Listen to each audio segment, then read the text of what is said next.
Hi good morning everyone. Gowdathis ಕಿಚನ್ಗೆ ಸ್ವಾಗತ. ನಾನು ನಿಮ್ಮ ನಂದಿನಿ. ಇವತ್ತೇನು ಅಂದರೆ ಕೇರಳ ಸೈಡ್ದು ಒಂದು ಎರಡು ಥರ ಡಿಶ್ನ ನಾನಿಲ್ಲಿ ತೋರಿಸ್ಬೇಕು ಅಂತ ನಿಮ್ಮ ಹತ್ರ ಹಂಚ್ಕೊಂಡಿದ್ದೀನಿ. ಏನಕ್ಕೆ ಅಂದರೆ ನಾನು ಈಗ ಲಾಸ್ಟ್ ಮಂತು ಕೇರಳ ಹೋಗಿದ್ದೆ.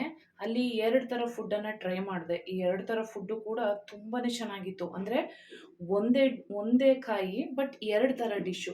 ಇದೇನು ಅಂತ ಯೂಶ್ವಲಿ ನಿಮ್ಗೆ ಆಲ್ರೆಡಿ ಎಲ್ಲ ಗೊತ್ತಿರಬೇಕು. ಇದು ಮರ್ಗೆಣ್ಸು ಅಂಥೇಳಿ. ಇದರಲ್ಲಿ ಭಾಳನೇ ಹೇಳೋಕ್ಕಾಗದೆ ಅಷ್ಟಂತ ವಿಟಮಿನ್ ಇದೆ ಇದರಲ್ಲಿ. ಸೊ ಹಾಗಾಗಿ ಇದನ್ನು ನೀವು ಸ್ನ್ಯಾಕ್ಸ್ ಥರ ಬೇಕಾದ್ರೂ ಯೂಸ್ ಮಾಡ್ಬೋದು, ಅಥವಾ ಊಟದ ಜೊತೆ ಸೈಡ್ ಡಿಶ್ ಆಗಾದ್ರೂ ತೊಗೊಳ್ಬೋದು. ಹೆಂಗೆ ಬೇಕಾದ್ರೆ ನೀವು ಇದನ್ನು ತಿನ್ಬೋದು, ಇಲ್ಲ ಬ್ರೇಕ್ಫಾಸ್ಟ್ ಕೂಡ ಇದನ್ನ ಮಾಡ್ಕೋಬೋದು. ಅಷ್ಟು ಭಾಳನೇ ರುಚಿಯಾಗಿರುತ್ತೆ. ಬಟ್ ಸಿಂಪಲ್ ರೆಸಿಪಿ, ಬಟ್ ಎಷ್ಟು ಟೇಸ್ಟಿಯಾಗಿರುತ್ತೆ ಅಂತ ಅಂದರೆ ಅದನ್ನು ನೀವು ಮಾಡ್ಕೊಂಡು ತಿಂದ ಮೇಲೆ ನಿಮಗೆ ಗೊತ್ತಾಗುತ್ತೆ, ನಾನು ಹೇಳೋದಕ್ಕಿಂತ ಹೆಚ್ಚಾಗಿ. ಹಾಗಾಗಿ ಇದರಲ್ಲಿ ಎರಡು ಥರ ರೆಸಿಪಿನ ಹೇಗೆ ಮಾಡೋದು ಅಂತ ನೋಡ್ಕೊಳ್ಳೋಣ ಬನ್ನಿ. ಮೊದಲಿಗೆ ನಾನಿಲ್ಲಿದ್ದು 1 kg ಮರಗೆಣಸನ್ನು ತೊಗೊಂಡಿದ್ದೀನಿ. ನೀವಿದು 1/4 kg, ಅರ್ಧ kg ಎಷ್ಟು ಬೇಕಾದ್ರೂ ತೊಗೊಳ್ಬೋದು. ಯಾಕೆಂದರೆ ಇದು ತೂಕ ಇರೋದ್ರಿಂದ 1/2 kg, 1/4 kg ಎಲ್ಲ ತೊಗೊಂಡ್ರೆ ಜಾಸ್ತಿ ಬರೋದಿಲ್ಲ, ಸಿಂಗಲ್ ಪೀಸ್ ಬರುತ್ತೆ. ಇಲ್ಲಿ ನಾನು 1 kg ತೊಗೊಂಡಿರೋದ್ರಿಂದ ಒಂದು 3ರಿಂದ 4 ಪೀಸ್ ಬಂದಿದೆ ಅಷ್ಟೇ. ಇದನ್ನು ಫಸ್ಟಿಗೆ ತುಂಬಾ ಮಣ್ಣಿರುತ್ತೆ, ಯಾಕಂದರೆ ಇದು ಭೂಮಿ ಒಳಗೆ ಇರೋದ್ರಿಂದ ತುಂಬ ಮಣ್ಣಿರೋದ್ರಿಂದ ಇದನ್ನು ಫಸ್ಟು ನೆನೆ ಹಾಕಬೇಕು. ಒಂದು 2 hours ಆದರೂ ಇದನ್ನು ನೀರಲ್ಲಿ ನೆನೆ ಹಾಕಿ ಚೆನ್ನಾಗಿ ವಾಶ್ ಮಾಡಿ, ಆಮೇಲೆ ಚಾಕುವಿಂದ ಈ ಮೇಲ್ಗಡೆ ಏನಿದೆ ನೋಡಿ ತೋರಿಸ್ತೀನಿ. ಈ ಮೇಲ್ಗಡೆದೇನಿದೆ ಇದು ಈಸಿಯಾಗಿ ಬಂದ್ಬಿಡುತ್ತೆ. ಹೀಗೆ ರಿಮೂವ್ ಮಾಡ್ಕೋಬೇಕು ನೋಡಿ, ಹೀಗೆ ರಿಮೂವ್ ಮಾಡ್ಕೋಬೇಕು. ಎಲ್ಲವನ್ನು ರಿಮೂವ್ ಮಾಡ್ಕೊಂಡ ನಂತರ ಇದನ್ನು ನಮಗೆ ಎಷ್ಟು ಸೈಜಿಗೆ ಬೇಕೆ ಆ ಸೈಜ್ಗೆ ನಾವು ಇದನ್ನು ಕಟ್ ಮಾಡ್ಕೊಳ್ಬೇಕು. ಸೊ ನಾನು ಇದನ್ನೆಲ್ಲ ರಿಮೂವ್ ಮಾಡ್ಕೋತೀನಿ. ಆ ರಿಮೂವ್ ಮಾಡ್ಕೊಳ್ಳೋ ಮುಂಚೆ ಇದಕ್ಕೆ ಏನೇನು ಬೇಕು ಅಂತ ನಾನು ನಿಮಗೆ ಮೊದಲು ತೋರಿಸ್ಬಿಡ್ತೀನಿ ಇಂಗ್ರೀಡಿಯೆಂಟ್ಸು. ಮೊದಲಿಗೆ ನಾನು 1 kg ಗೆಣಸು ತೊಗೊಂಡಿದ್ದೀನಿ. ಈ 1 kg ಗೆಣಸಿಗೆ ನಾನು ಇಲ್ಲಿ ಒಂದು ಹಿಡಿ, ಅಂದರೆ ನನ್ನ ಕೈಯಲ್ಲಿ ಒಂದು ಮುಷ್ಟಿ ಆಗುವಷ್ಟು ನಾನಿಲ್ಲಿ ಬೆಳ್ಳುಳ್ಳಿನ ತೊಗೊಂಡಿದ್ದೀನಿ. ಇದು ನಾಟಿ ಬೆಳ್ಳುಳ್ಳಿ, ನಾನು ಯೂಸ್ ಮಾಡೋದಲ್ಲ ಆಲ್ಮೋಸ್ಟ್ ನಾಟಿನೇ, ತುಂಬ ರೇರು ಫಾರಮ್ ಬೆಳ್ಳುಳ್ಳಿ, ಫಾರಮ್ ಐಟಮ್ ಎಲ್ಲ ಯೂಸ್ ಮಾಡೋದು. ಹಾಗಾಗಿ ಇಲ್ಲಿ ಏನು ನಾನು ಒಂದು ಇಡಿ ತೊಗೊಂಡಿರೋದ್ರಿಂದ ಇದನ್ನು ನಾನು ಅಂದರೆ ಡಿವೈಡ್ ಮಾಡ್ಕೊಂಡಿದ್ದೀನಿ. ಯಾಕಂದರೆ 2 ಥರ ತೋರಿಸೋದ್ರಿಂದ ನಾನು ಡಿವೈಡ್ ಮಾಡ್ಕೊಂಡಿದ್ದೀನಿ. 1 ಇಡಿ ಬೆಳ್ಳುಳ್ಳಿನಲ್ಲಿ ಇದನ್ನು ಸಿಪ್ಪೆ ತೆಗಿಬಾರ್ದು, ಹಾಗೆ ತೊಗೊಂಡು ಇದನ್ನು ಜಜ್ಜಿ, ಅಂದರೆ ಸ್ವಲ್ಪ ದಬಡಾದಿ ಬಿಡಿ, ತುಂಬ ಜಜ್ಕೋಬಾರ್ದು, ಇಷ್ಟು ಜಜ್ಜಬೇಕು. ಇಷ್ಟು ಜಜ್ಜಿ ಇಟ್ಕೋಬೇಕು.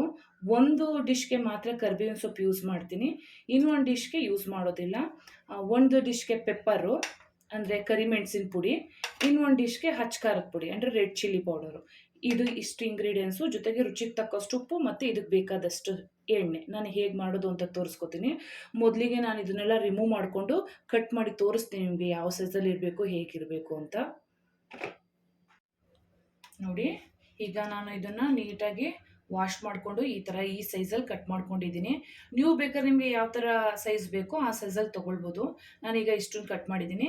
ಇದನ್ನು ನಾನು ವಾಶ್ ಮಾಡಿ ಇಟ್ಟಿದ್ದೀನಿ. ಈಗ ಇದನ್ನು ಕುಕ್ಕರ್ಗೆ ಹಾಕಿ 2 ವಿಷಲ್ ತೊಗೊಳ್ಬೇಕು. ಹೈ ಫ್ಲೇಮಲ್ಲೇ 2 ವಿಷಲ್ ತೊಗೋಬೇಕು. ಇದು ಯೂಶಲಿ ಸ್ಟೇ ಫ್ರೈ ಮಾಡಿದ್ರೆ ಬೆಂದ್ಬಿಡುತ್ತೆ ಅಂತಾರೆ, ಖಂಡಿತ ಬೇಯಲ್ಲ. ಇದು 2 ವಿಷಲ್ ತೊಗೊಳ್ಳೇಬೇಕು.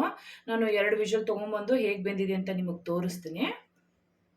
ನೋಡಿ, ಪ್ರೆಷರ್ ಹೋಗಿದೆ, ನಾನು ಮುಚ್ಚಳ ತೆಗೆದಿದ್ದೀನಿ. ಇದನ್ನ ನಾನು 2ರಿಂದ 3 ವಿಷಲ್ ತೊಗೊಂಡಿದ್ದೀನಿ. ಉಪ್ಪು ಮತ್ತು ಅರಿಶಿನ ಹಾಕಿ ಒಂದು 2ರಿಂದ 3 ವಿಷಲ್ ತೊಗೊಂಡ್ರೆ ನೋಡಿ ಪರ್ಫೆಕ್ಟಾಗಿ ಈ ಥರ ಬೆಂದಿರುತ್ತೆ. ಸಾಕು, ಇಷ್ಟು ಬೆಂದರೆ. ಇದು ಓವರ್ ಕುಕ್ ಆದ್ರೂ ಕೂಡ ಒಂಥರ ಸ್ಮ್ಯಾಶ್ ಥರ ಆಗಿಬಿಡತ್ತೆ, ಹಾಗಾಗಿ ಮೇಣದ ಥರ. ಹಾಗಾಗಿ ಇದನ್ನು ಇಷ್ಟೇ ತೊಗೊಳ್ಬೇಕು. ಓಕೆ, ಈಗ ನಾನು ಇದನ್ನು ನೀರನ್ನೆಲ್ಲ ಸಪ್ರೇಟ್ ಮಾಡಿ ನಾನು ಈಗ ತೊಗೊಳ್ತೀನಿ. ನೋಡಿ, ನಾನೀಗ ಇದನ್ನ ಸೋಸ್ಕೊಂಡು ನೀರೆಲ್ಲ ಸೆಪ್ರೇಟ್ ಮಾಡ್ಕೊಂಡಿದ್ದೀನಿ. ಈ ಥರ ಇರುತ್ತೆ, ಈ ಸೈಜಲ್ಲಿದ್ದರೆ ಸಾಕಾಗುತ್ತೆ. ನೋಡಿ, ಈಗ ನಾನು ಇದನ್ನು 2 ಭಾಗ ಮಾಡ್ಕೊಳ್ತೀನಿ. ನಾನು ಫಸ್ಟ್ ಮಾಡೋದನ್ನು ತೋರಿಸ್ತೀನಿ ನಿಮಗೆ. ಫಸ್ಟು ಸ್ಟವ್ ಹಚ್ಕೊಂಡು ಒಂದು ಪ್ಯಾನ್ ಇಟ್ಕೊಂಡಿದ್ದೀನಿ. ಅದಕ್ಕೆ ಒಂದು 2ರಿಂದ 3 ಸ್ಪೂನು ಬೆಳ್ಳುಳ್ಳಿ ಮಾತ್ರ ಫ್ರೈ ಆಗೋಷ್ಟು ಎಣ್ಣೆನ ಹಾಕ್ಕೊಳ್ಬೇಕು.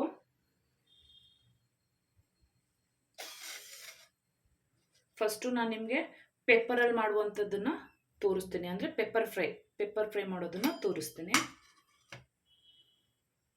ಎಣ್ಣೆ ಕಾದಿದೆ. ಈಗ ಇದಕ್ಕೆ ನಾನು ಫಸ್ಟ್ ಏನು ತೊಗೊಂಡಿದ್ದೆ ಡಿವೈಡ್ ಮಾಡಿರುವಂಥ ಆ ಫಸ್ಟು ಬೆಳ್ಳುಳ್ಳಿನ ಹಾಕ್ಕೊಳ್ತೀನಿ. ಇದು ಹೈ ಫ್ಲೇಮಲ್ಲೇ ಇರಲಿ, ಸ್ವಲ್ಪ ಫ್ರೈ ಮಾಡ್ಕೊಳ್ಳೋಣ.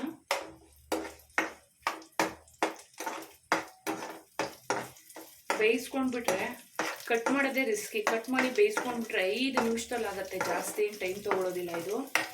ಯೂಶಲಿ ಮರಗೆಣಸಲ್ಲಿ ಮೈದಾ ಹಿಟ್ಟು ಎಲ್ಲ ಮಾಡ್ತಾರೆ, ಬಟ್ ವಿಟಮಿನ್ ತುಂಬ ಇದೆ ಇದರಲ್ಲಿ. ಮಕ್ಕಳಿಂದ ಹಿಡಿದು ದೊಡ್ಡವ್ರವರೆಗೂ, ವಯಸ್ಸಾದವ್ರು ಎಲ್ಲರೂ ಕೂಡ ತಿನ್ಬೋದು. ತುಂಬಾ ಟೇಸ್ಟಿಯಾಗಿರುತ್ತೆ. ಒಂಥರ ಆಲೂಗೆಡ್ಡೆ ತಿಂದರೆ ಸ್ವಲ್ಪ ಪ್ರಾಬ್ಲಮ್ ಅನ್ನೋರು ಇದನ್ನು ತಿನ್ಬೋದು. ತುಂಬ ಚೆನ್ನಾಗಿರುತ್ತೆ, ಗುಡ್ ಫಾರ್ ಹೆಲ್ತ್ ಅಂತಲೇ ಹೇಳ್ಬೋದು ಇದನ್ನು. ನೋಡಿ, ಇದು ಈಗ ಫ್ರೈ ಆಗ್ತಾ ಇದೆ ಬೆಳ್ಳುಳ್ಳಿ. ಈಗ ಈ ಸ್ಟೇಜ್ಗೆ ಏನು ತೊಗೊಂಡಿದೆ, ಇದೊಂದಕ್ಕೆ ಪೆಪ್ಪರ್ ಫ್ರೈಗೆ ಮಾತ್ರನೇ ಕರಿಬೇವಿನ ಸೊಪ್ಪನ್ನ ಹಾಕೋಬೇಕು.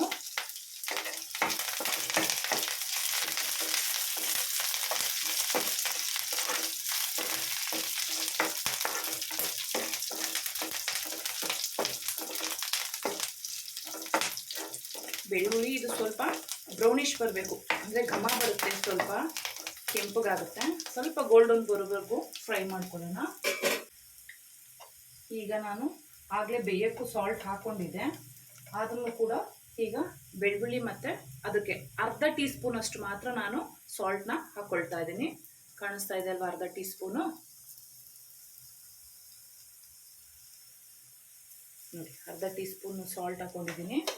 ಹಾಗೆ ಬೇಯಿಸೋಕ್ಕೂ ಕೂಡ ನಾನೀಗ ಸ್ವಲ್ಪ ಅರಿಶಿನ ಹಾಕ್ಕೊಂಡಿದ್ದೆ, ಅದು ಇದಕ್ಕೆ ಇನ್ನೊಂದು ಚಿಟಿಕೆ ಅರಿಶಿನ ಹಾಕ್ಕೊಳ್ತೀನಿ. ಇದನ್ನ ಹಾಕ್ಕೊಂಡು 2 ನಿಮಿಷ ಫ್ರೈ ಮಾಡ್ಕೊಳ್ಳೋಣ, ಜಾಸ್ತಿ ಏನು ಬೇಡ. ಅದು ಆಲ್ಮೋಸ್ಟ್ ಇದಾಗಿದೆ. ಚೆನ್ನಾಗಿ ಕ್ರಿಸ್ಪ್ ಆಗಬೇಕು ಬೆಳ್ಳುಳ್ಳಿ, ಅಲ್ಲಿವರೆಗೂ ಫ್ರೈ ಮಾಡ್ಕೋಬೇಕು. ಈಗ ನಾನು ಏನು ತೊಗೊಂಡಿದ್ದೆ, ಡಿವೈಡ್ ಮಾಡಿದ್ನಲ್ಲ ನಾನು, ಈಗ ಇದರಲ್ಲಿ ಅರ್ಧನ ಹಾಕ್ಕೊಳ್ತೀನಿ. ಅರ್ಧ ಹಾಕ್ಕೊಂಡಿದ್ದೀನಿ, ಇನ್ನರ್ಧ ಹಾಗೆ ಇಟ್ಕೊಂಡಿದ್ದೀನಿ. ಚೆನ್ನಾಗಿ ಒಂದು 2 ನಿಮಿಷ ಮಿಕ್ಸ್ ಮಾಡ್ಕೊಳ್ಬೇಕು.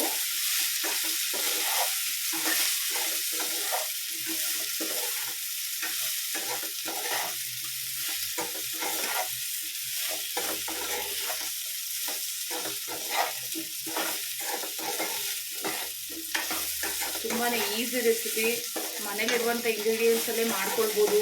ತುಂಬ ಟೇಸ್ಟಿಯಾಗಿರುತ್ತೆ, ಎಷ್ಟು ನೀಟಾಗಿರುತ್ತೆ ಅಂದರೆ ಅದನ್ನು ನಾನು ಬಾಯಲ್ಲಿ ಹೇಳೋದಕ್ಕಿಂತ ನೀವು ಒಂದ್ಸಲ ಟ್ರೈ ಮಾಡಬೇಕು. ಖಂಡಿತ ಟ್ರೈ ಮಾಡಿ, ಚೆನ್ನಾಗಿರುತ್ತೆ. ಎಲ್ಲರೂ ಕೂಡ ತಿನ್ಬೋದು. ಇದಕ್ಕೇನು ಅವ್ರು ತಿನ್ನಬೇಕಪ್ಪ ಇವ್ರು ತಿನ್ನಬೇಕು ಅಂತಿಲ್ಲ. ದೊಡ್ಡವರಿಂದ ಹಿಡಿದು ನಮ್ಮ ಕಡೆ ಎಲ್ಲ 9 ತಿಂಗಳು ಮಕ್ಕಳಿಗೂ ಕೊಡ್ತೀವಿ ನಾವು ಇದನ್ನು. ಏನು ತೊಂದರೆ ಆಗೋದಿಲ್ಲ, ಚೆನ್ನಾಗಿರುತ್ತೆ. ಯಾಕೆಂದರೆ ಅಷ್ಟು ವೈಟಮಿನ್ ಇರುವಂಥ ಫುಡ್ ಇದು.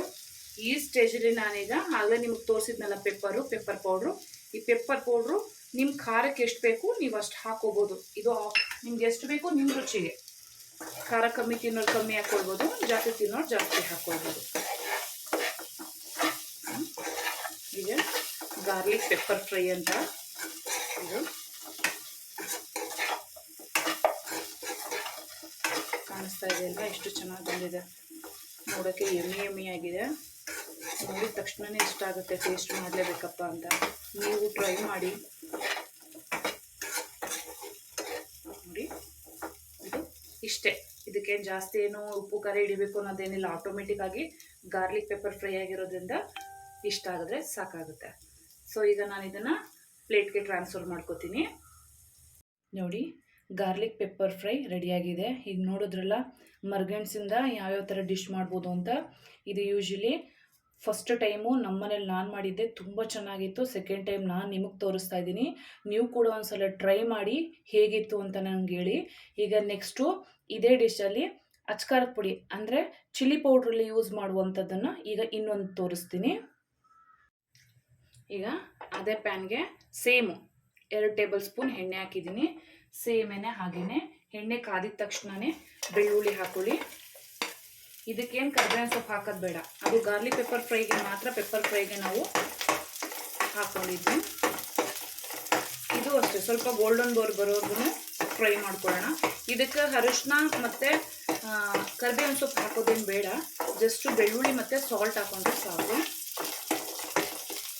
ಇದು ನಾಟಿ ಬೆಳ್ಳುಳ್ಳಿ ಯೂಸ್ ಮಾಡಿದ್ರೆ ಅದು ಎಕ್ಸ್ಟ್ರಾ ತುಂಬ ಟೇಸ್ಟಿಯಾಗಿರುತ್ತೆ. ಈ ಸಿಪ್ಪೆನೇ ಇರಬೇಕು, ಇದಕ್ಕೆ ಸಿಪ್ಪೆ ತೆಗಿಬಾರ್ದು.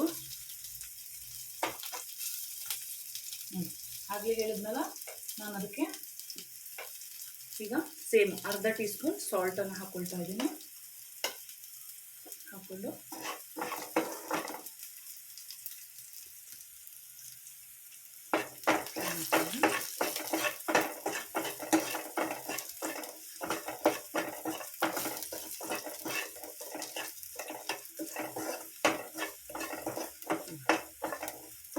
ನೋಡಿ, ಇಷ್ಟಾದರೆ ಸಾಕು.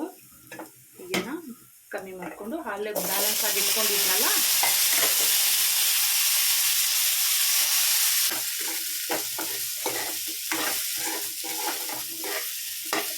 ಇದನ್ನು ಮಾತ್ರ ಒಂದು 2 ನಿಮಿಷ ಫ್ರೈ ಮಾಡಿ. ಈಗ ಆಲ್ರೆಡಿ ನಾನು ಆಗಲೇ ಹೇಳಿದಾಗ ಅಚ್ಕಾರ ಪುಡಿ ತೊಗೊಂಡಿದ್ನಲ್ಲ, ಚಿಲ್ಲಿ ಪೌಡ್ರು, ಇದು 1.5 ಟೇಬಲ್ ಸ್ಪೂನ್, 1 ಟೇಬಲ್ ಸ್ಪೂನ್ ಅದು ಸಾಕು. ಇದು ಅಷ್ಟೇ, ನಿಮಗೆ ಖಾರ ಎಷ್ಟು ತಿಂತೀರೋ ನೋಡ್ಕೊಂಡು ನೀವು ಇದಕ್ಕೆ ಆ್ಯಡ್ ಮಾಡ್ಕೊಳ್ಬೋದು. ನಾನು ಇಷ್ಟು ಹಾಕೋದಿಲ್ಲ, ಒಂದು ಅರ್ಧ ಟೇಬಲ್ ಸ್ಪೂನ್ ಹಾಕ್ತೀನಿ ಸಾಕು. ಯಾಕೆಂದರೆ ಅದು ತುಂಬ ಸ್ಪೈಸಿ ಇರೋದ್ರಿಂದ ನನಗೆ ಅರ್ಧ ಟೇಬಲ್ ಸ್ಪೂನ್ ಹಾಕೊಂಡ್ರೆ ಸಾಕು ಅನ್ನಿಸ್ತು. ಇದನ್ನು ಒಂದು 2 ನಿಮಿಷ ಫ್ರೈ ಮಾಡಿದ್ರೆ ಸಾಕು. ನೋಡಿ, ಇದು ಆಲ್ರೆಡಿ ಆಗಿದೆ. ಯಾಕಂದರೆ ಚಿಲ್ಲಿ ಪೌಡ್ರ್ ಹಾಕೋದ್ರಿಂದ ಒಂದು 2 ಮಿನಿಟ್ಸ್ ಫ್ರೈ ಮಾಡಿಕೊಂಡ್ರೆ ಸಾಕು, ಜಾಸ್ತಿ ಏನು ಬೇಡ. ಇದಾಗಿದೆ. ಈಗ ಗ್ಯಾಸ್ನ ಆಫ್ ಮಾಡ್ಕೊಳ್ಳೋಣ. ನೋಡಿ, ನಾನೀಗ ಪ್ಲೇಟ್ಗೆ ಟ್ರಾನ್ಸ್ಫರ್ ಮಾಡ್ಕೊಂಡಿದ್ದೀನಿ. ಸೊ ಇದು ಚಿಲ್ಲಿ ಗಾರ್ಲಿಕ್ ಫ್ರೈ, ಅದೊಂದು ಪೆಪ್ಪರ್ ಫ್ರೈ, ಇದು ರೆಡ್ ಚಿಲ್ಲಿ ಫ್ಲೇವರ್. ನೋಡಿದ್ರಲ್ಲ, 2 ಡಿಶ್ ಕೂಡ ನಿಮಗೆ ಇಷ್ಟ ಆಗಿದೆ ಇವತ್ತಿನ ರೆಸಿಪಿ ಅಂತ ಅಂದ್ಕೊಳ್ತೀನಿ. ನೋಡಿ, ಇವತ್ತಿನ 2 ರೆಸಿಪಿ ಕೂಡ ನಿಮಗೆ ಇಷ್ಟ ಆಗಿದೆ ಅಂತ ಅಂದ್ಕೊಳ್ತೀನಿ. ಖಂಡಿತ ಟ್ರೈ ಮಾಡಿ, ಟೇಸ್ಟ್ ಅಂತೂ ಅಲ್ಟಿಮೇಟ್ ಆಗಿರುತ್ತೆ. ಇದು ನಾನು ಫಸ್ಟ್ ಟೈಮ್ ಏನು ಮಾಡ್ತಾ ಇಲ್ಲ, ಇದು ನನಗೆ ಓಲ್ಡ್ ರೆಸಿಪಿನೇ.